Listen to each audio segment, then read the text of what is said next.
There was a guy that was so humble, he was voted the most humble man in the world.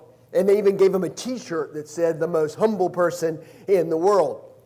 And he wore it, and they took it away from him. Because if you're the most humble person in the world, you're not going to go around wearing a t-shirt that says, I'm the most humble. Well, Paul found himself in an interestingly similar situation as we continue our look at 2 Corinthians today. 1 Corinthians, he begins with a church that is divided in many different ways, and one of those ways was over its leaders. So 1 Corinthians 1 verse 11, my brothers and sisters, some from Chloe's household have informed me that there are quarrels among you. What I mean is this, one of you says, I follow Paul, and another, I follow Apollos, another, I follow Cephas, Peter, and still another, I follow Christ. So they, surprisingly enough, had grouped together in little factions or cliques based upon their favorite preacher. Some said, I follow Paul, because after all, they knew him. He was the one that established the congregation. Others said, no, we follow Apollos, because he was trained in Greek rhetoric, and that was something that was valued in Corinth. Others said, no, Peter knew Jesus, and we want to follow him. And so Paul has to spend some time sort of disabusing them from this party fragmentation that had been cropping up there. Something as strange as grouping together under the banners of different servants. Is Christ divided, he asks? Was Paul crucified for you? Were you baptized into the name of Paul? What's the focus of your faith? You're not baptized in my name, so why would you say that you follow me? You're not going to stand before the judgment seat of Apollos. You're going to stand before the judgment seat of Christ. So focus on him. And let's set aside these party affiliations.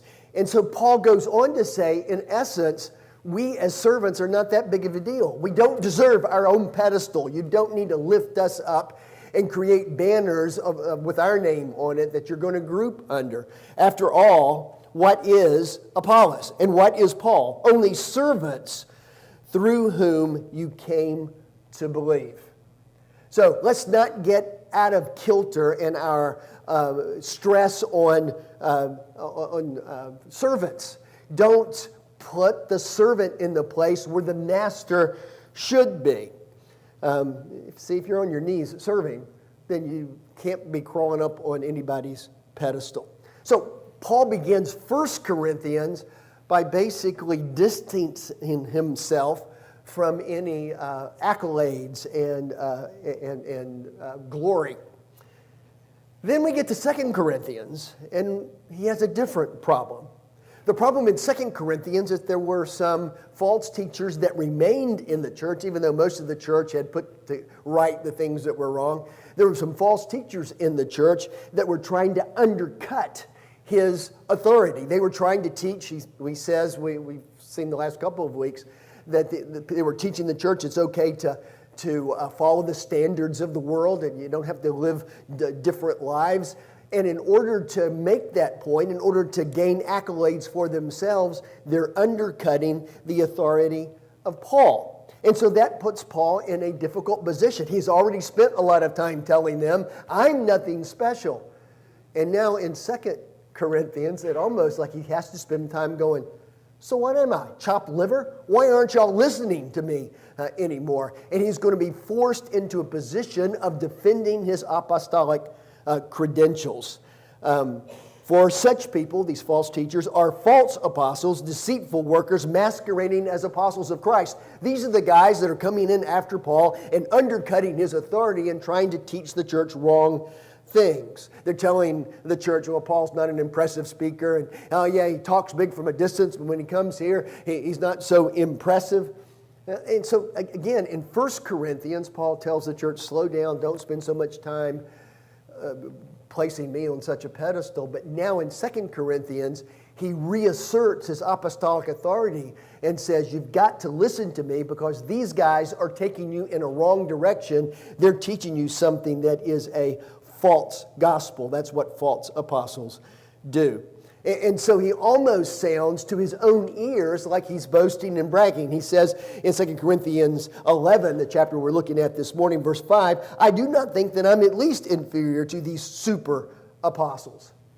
Talk about awkwardness. Paul is going to stop several times in our text and say, I got to be crazy to talk like this. He sounds to his own ears like he's bragging and boasting, the last thing that he wants to do, but he has to assert his apostolic authority so that they will listen to him.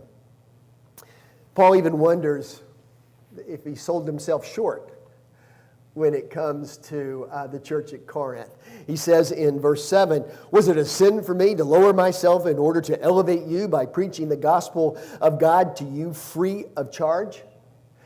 What he's saying is, when Paul was at Corinth, he did not want there to be a charge that he was doing it for the money. Corinth was a very materialistic place. It was one of the richest cities, maybe the richest city in the Roman Empire outside of Rome itself. And so he did not want to seem like he was doing his ministry for money, and so he supported himself. He worked along with Aquila and Priscilla making tents or working in leather and supporting himself until he got a donation from the church at Philippi, and he was able to go back to preaching full time.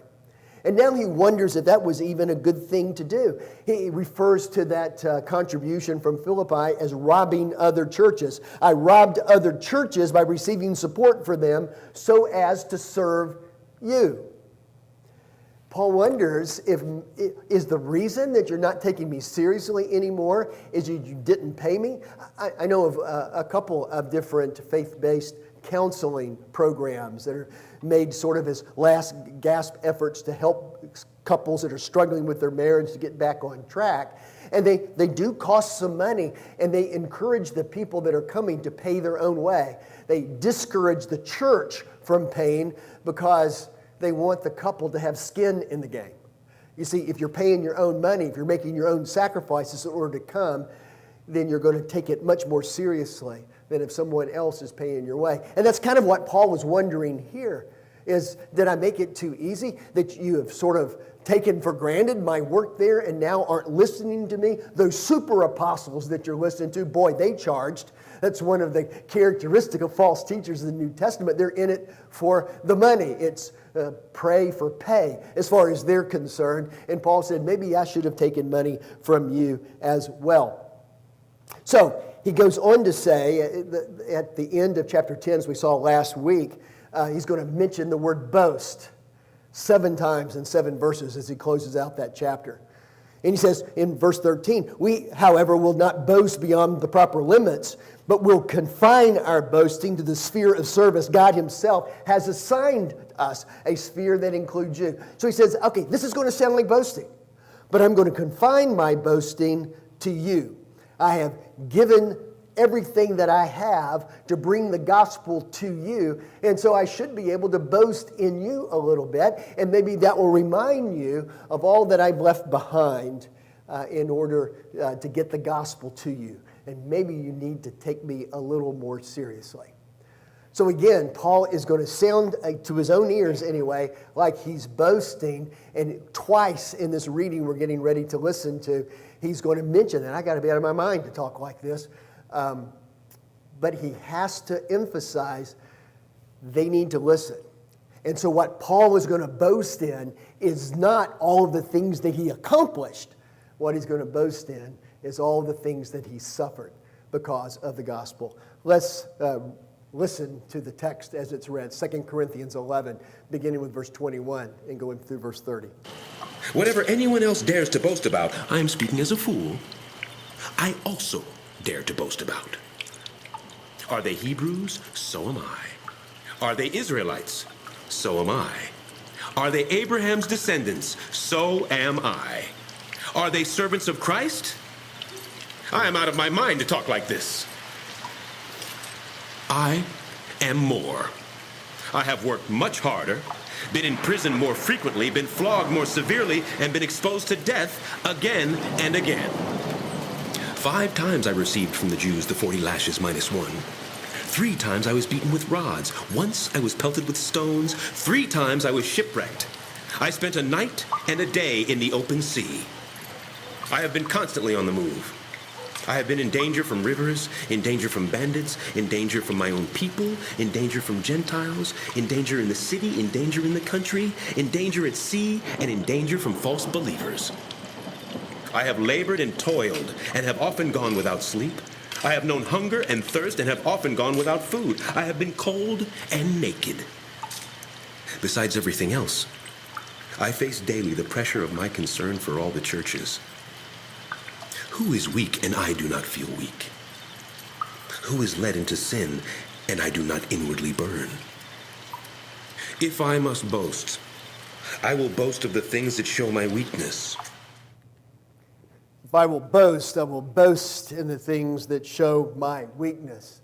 I like this quote from Damon Runyon, who says, "He who tooteth not his own horn, the same shall not be tooted." Paul sounds like he's tooting his own horn here. He is defending himself from his enemies, and so he has to show some separation between these Johnny-come-lately false apostles that followed him in after he had established the church at Corinth, after he had worked there for a year and a half, after he made all these close relationships and fellow workers and co-workers, and they are causing problems within the church. But when you get right down to it, Paul is not all that good at tooting his own horn. Now, that was something that was known in the ancient world. There is an epitaph that's known about. We don't have it in its entirety. But Caesar Augustus wrote something called the Deeds of Augustus. And he meant this to be the epitaph that he had engraved on the side of his mausoleum. So it was like a tombstone the size of the building. And he just bragged on and on and on and all the things that he had accomplished for Rome. Paul wasn't that good at bragging. And again, what he emphasizes here is not the accomplishments that he has done, but rather the sufferings, the weaknesses that he has gone through. I like what D.A. Carson said in his commentary, that if Paul really wanted to brag, it would sound kind of like this. I have established more churches. I have preached the gospel in more lands, to more ethnic groups. I have traveled more miles. I have won more converts. I have written more books. I have raised more money. I have seen more visions and performed more spectacular miracles. I have commanded the greatest crowds. All of that's true. Paul did all of that. But that's not what he brags about. There was no one in history that cast a larger shadow over the Christian faith than Paul, except, of course, for Jesus himself. Paul was most instrumental in taking the gospel to the Gentile people, the non-Jewish people, and that was often over the objections of his Jewish brothers and sisters. But Paul doesn't point to all the accomplishments. He points to all of the weaknesses. He talks about all the lashes that he received. 5 times, 40 lashes minus 1, so 195 lashes that he had received. That's the typical Jewish punishment. 3 times he was beaten with rods, which is more the Roman type punishment. 3 times he spent time in the sea, shipwrecked. And we know of one of those shipwrecks, but see, that takes place much later in Paul's life. So there was 3 shipwrecks before the one we even read about at the end of Acts. And once he said, I was, the NIV says, pelted with stones. I think that's kind of a soft way of talking about being stoned to death. He pelted with stones. It's just a little nice way of saying that people tried to kill him by throwing rocks at him. And he's later going to say, I'm not even sure whether I lived or died during that experience. It goes on to say, I was in danger from the Jews, in danger from the Gentiles, in danger from false believers. I was in danger from everybody, he said. I was in danger in the country, in danger in the city, in danger in the sea. He was in danger no matter where he went. And then he says, besides all of that, I face daily the pressures of all of the churches. A little code there maybe that if you people at Corinth would have straightened up and flew right, I wouldn't have had so much to worry about. You're part of the suffering that I endured. Paul went through all of that because he loved Jesus and he loved the Corinthians. He loved the churches that he served. And so in trying to remind them why it is they should listen to what he was preaching to them, he points to all the things that he has gone through in order to do just that. And he is saying, sort of by implication, I think I have discerned the right, I have earned the right for you to pay attention. So after telling them very honestly, don't think too highly of the servants that bring you the gospel, now he's saying, listen, those false apostles don't have your best interests at heart. Remember who it is that has loved you and prayed for you and bled for you all of these many years. So, okay, that's the background of what Paul says to the Corinthians. What's the point for us today? Is suffering proof of righteousness? Is it the case for us that we show the sincerity of our commitment to God by the amount that we suffer for God? Of course not. There are a lot of people that suffer because they bring it on themselves. You don't get to count serving God just because you're a jerk and don't treat people well and they don't listen to what you're having to say. And that takes place more often today. Sometimes we as Christians, in the way that we relate to the non-Christian world, wear a kick me sign and wonder why it is that we get kicked. Peter draws a bright line between the way we are to suffer and the way we're not to suffer. In 1 Peter 4, verse 15, he says, if you suffer, it should not be, and he mentions some things here, it should not be as a murderer or a thief or any other kind of criminal. So don't break the law and bring your suffering on yourself. And then he says, or even as a meddler or troublemaker.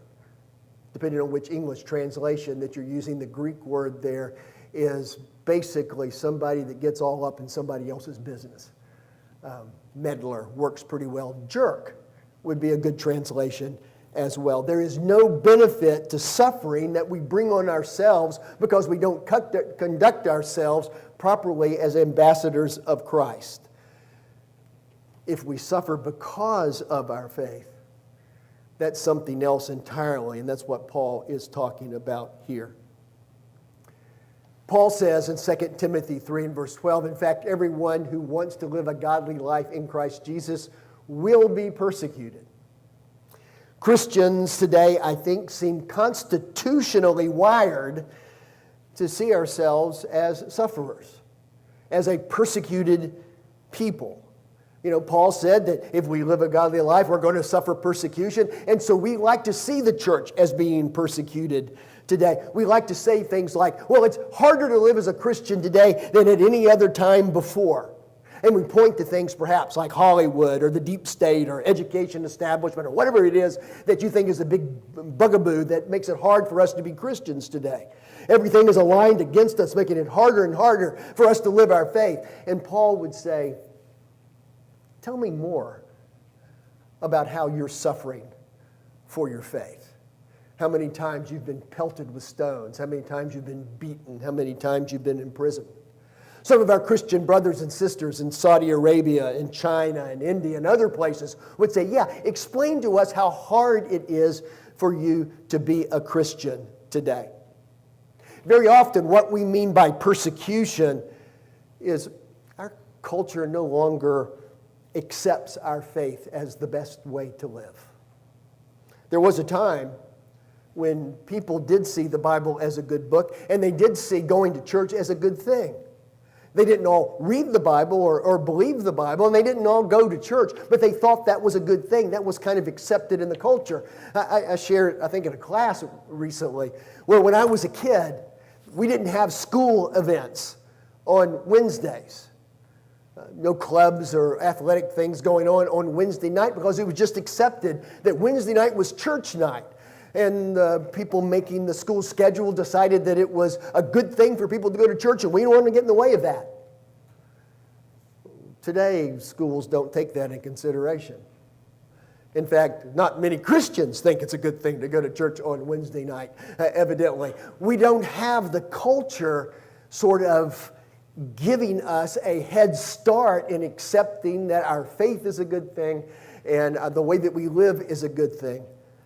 That assumption is no longer provided for us. And you know what that means, right? That means that we have to earn that by the way that we live our life, by the way that we present our faith. We have to show the world that living for Christ, by faith in God, living by reliance on the Bible is a good thing, a positive thing, and leads to the best way of living. We have to show that in our lives. And when the world is not going to give us a head start on that, we see that as persecution. Paul says, if I must boast, I will boast about the things that show my weakness. And Paul's going to continue doing that next week as he goes into chapter 12, where he's going to talk about his thorn in the flesh and how he prayed for God to take it away and how God didn't. And then he decides, you know, when I'm weak, that's when I'm strong by the grace and glory of God. He's going to lean into his weakness. And so we do that as well today. I remember years ago, 50 almost years ago, I heard Jim McGuigan preach for the first time. And he was preaching on Jesus as the Lion of Judah. And he said, we need to live in such a way that we release the power of the Lion of Judah in our lives so that those around us see the power of Christ in us. And he's asked us to imagine this. Suppose you have a pet lion, and you put a leash and a collar on your pet lion, and you're going to take your lion for a walk down the street. What you're not going to do is remember to take a stick with you so you can beat people off lest they molest your lion.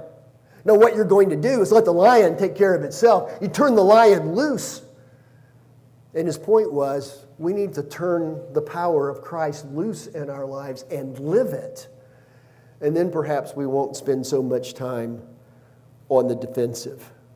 We need to live our faith boldly and confidently.